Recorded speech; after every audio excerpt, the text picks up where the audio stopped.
Hello, this is Derek Easley Vlogs, and I'm joined by MovieMan Chad. Hello, America. This is Chad Gleason. He's my good buddy.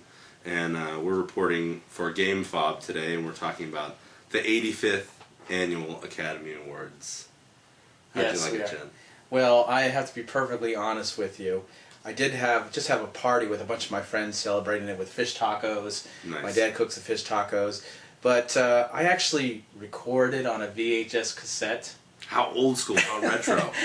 I love it. Yeah, I actually recorded on a VHS cassette, and I watch it by myself later. So I enjoy it with my friends. I do go and catch everything. Yeah. You know, like when a award goes off, I'm like, okay, it's probably going to be that. And he saw enough of it to give an educated opinion right now. Yeah, I mean, this is definitely... I want to hear what you... Okay, go ahead. We were at two separate parties. I wanted to come to Chad's party, but I went to my friend Stephanie's party, which was very fun. And we did an Oscar pool there. We picked who won what, and I got the most right. And I won... What did I win, Robert? A plastic... trophy. A plastic statue trophy. I'll edit in a picture that looks like a little award there. Like that over there? Yeah, but, like my Oscar? But even better. Throw it over here. They said they were going to have to handicap me because, you know... Here you go. Congratulations. Because I knew too much about movies. Sorry. You threw it. Okay. So just right off the bat, what did you think of Seth MacFarlane hosting? Well, at first, I was watching a little bit of a stand-up in the beginning, and I was just like, he's not really doing it. But then when he brought in William Shatner, I was thinking, like, okay, there's something happening here, and then he had the song about boobs, and then my mom was sitting right next to me, so I walked off and left. So I'll definitely have more of an idea, but he started to be funny. He just started to be funny, but then after that, I don't know much more. I like the line that said, Django was loosely based off Mel Gibson's voicemails. All dropping all the N-words. That's all the bad yeah, he did that song, We Saw Your Boobs, and he was naming off different actresses and movies where they did full frontal, but I loved how Kate Winslet, he went through the Reader, Titanic, he named all her movies. This is like, wow, God bless you, Kate Winslet, you show your naughty bits almost every film. So that sounds like at the beginning he was starting to do pretty good. Yeah, the opening I actually enjoyed, and I liked seeing Charlize Theron and Channing Tatum. Channing, how do you say that guy's name? Channing Tatum, and they danced. I saw the dancing, and then they had Joseph Gordon-Levitt and Daniel Radcliffe, Harry Potter dance, Harry Potter and Looper dance. That was kind of cool. That was kind of cool. And I really liked seeing Flight as sock puppets. Yeah, that was funny. I saw that. I caught that. I was like, okay, I think the show is starting to find itself. And I just like seeing, William Shatner as Captain Kirk again from the future with the headlines, Seth MacFarlane, worst host ever. Yeah, mediocre. Mediocre. Well, just full disclosure, I'm not that big of a Seth MacFarlane fan. I was rooting for him to do well, and I think he did pretty good. He definitely didn't pull a Franco Anne Hathaway. Oh gosh, a couple years ago. Sure. But overall, and I'll give him the reasons why, I was really disappointed in these Oscars as a complete show. I'm turning 32, and I've probably consciously watched around 25 Oscars or more. I've been watching it since I was 5 years old or earlier even. And man, just after the show ended, I was like, what was that? Like, it could have been great, but there were several things that disappointed me. So let's start naming them off, brother. Let's name them off. So one of the things I was most disappointed with was the Bond 50th anniversary. Now we had, talk about the singer. We had Shirley Bassey, who was the original Goldfinger. She looked great for her age. How old is she, Robert? 80? She was like 76. Yeah, so she's almost 80, and so she looked great, and her voice... Yeah, it didn't bother me at all. Her voice was great. But I know where you're going right now. But that was it. They showed some clips, a little montage of 50 years of Bond, and then had one song. And we were kind of hoping against all hope that... excuse me.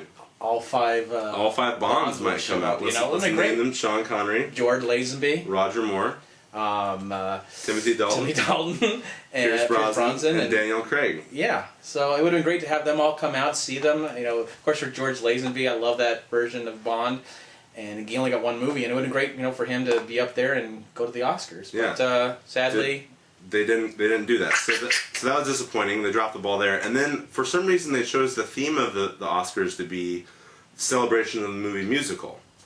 Because of Les Mis. Because they had one musical nominated this year, so they decided to recognize Les Mis with a song, and then Chicago, which won Best Musical 10 years ago, and then Dreamgirls, which won a couple Oscars in 2006. So it was cool to see Jennifer Hudson and what's her name, Catherine Zeta-Jones perform, but it was just like, well, if we're celebrating the movie musical, why not Sound of Music? Yeah. Or Fiddler on the Roof? Or West Oliver. Side Story, or Oliver, yes. or South Pacific, or some of these other great old school musicals.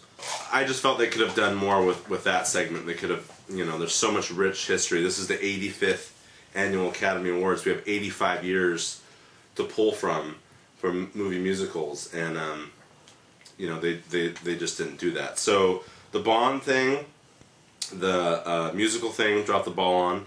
And the presenters, let me look this up on my computer. The presenters really disappointed me in many levels. We had Jack Nicholson, who is just kind of a staple of the Oscars, and I would have liked him to have given out the Best Picture award, but he cut to Michelle Obama. And I did catch that. That was one thing I caught, because we were all excited to see who wins. Everybody's predicting Argo, and it's probably going to win, which it did, but it was great. We're seeing Jack Nicholson, and of course he's making no sense up there on stage. I love Jack. Yeah, I love Jack too. He could recite the Bible for all I care. Yeah. It would have been just great. But then all of a sudden he cuts to Michelle Obama, which I really have nothing against to as a woman or as a person or as the first lady, the president. I just think it was unnecessary and just lame. I don't care who's in the White House. Yeah, I wouldn't want to see Hillary Clinton. I wouldn't want to see Laura Bush. Or if Mitt Romney would have won, I wouldn't have wanted to have seen Ann Romney giving this award. It's they don't have anything to do with the entertainment industry. Me and my producing partner Robert were talking. We're like, what would have been really cool is if they would have said, "Here's Robert, yay!" if they would have brought out a movie extra, a PA, and a craft services guy. Because they were saying that the people that were handling the awards this year were not going to be models, but like film students. That's who were handling the awards to give to the stars when they won it. That's what I heard. Cool. I don't know if that's true, but that's what I heard. So that would have been nice for that idea to have somebody that's an unknown, stand around instead of Obama's wife. That was just... That was really weird. Dustin Hoffman was cool. He was with Charlize Theron. Hot. Excuse me. Kristen... Smoking hot. Yes, she was. Kristen Stewart was just awkward as usual. Yeah, really. I have to check that. I'm gonna have to see that. I don't know. Paul. She just looked like this the whole time. Yeah, exactly. The winner is. Yes, Paul Rudd. With that didn't work McCarthy. at all. That was so odd. I caught that. What I want to say about that is I caught a little bit of that, and these are two comedic geniuses. Right. And I think when you put them together, it just doesn't work. I think it would have been great if maybe Melissa McCarthy and Daniel Day-Lewis. That would have been cool. It would have been funny if they would have done the same act. That's hilarious because when has Daniel Day-Lewis ever done voiceover work? I don't know. Has he ever played a cartoon? Yeah. I don't think so. And then John Travolta introduced the movie musicals, and he had this terrible wig, and it was just a lot of the presenters just were Another thing I missed. I gotta go watch. They were not. This sounds like a really cool award show. I gotta check this out. They brought out the. It was a train wreck. They brought out the Marvel's Avengers. They're like, we have the entire cast except no Chris Hemsworth and no Scarlett Johansson, no Thor or Black Widow. Gosh, this is sounding. This is worse and worse and worse. And sometimes they were funny, but other times it came off as really awkward, like the jokes between Downey and some of the other people. Ted and Mark Wahlberg presented, and Ted was funny, but we had a kid in our party, and Ted is talking about what Hollywood orgy are we gonna go to? Who am I gonna have sex with? And the little kid's laughing, and we're like, oh no, we hope he's not getting this joke. Oh my gosh. I was thinking the whole time, if I was with my 12-year-old daughter, there would be a very awkward moment. Yes, it was. Dad, what's an orgy? Oh my gosh. I don't know what an orgy is. Let's hope not.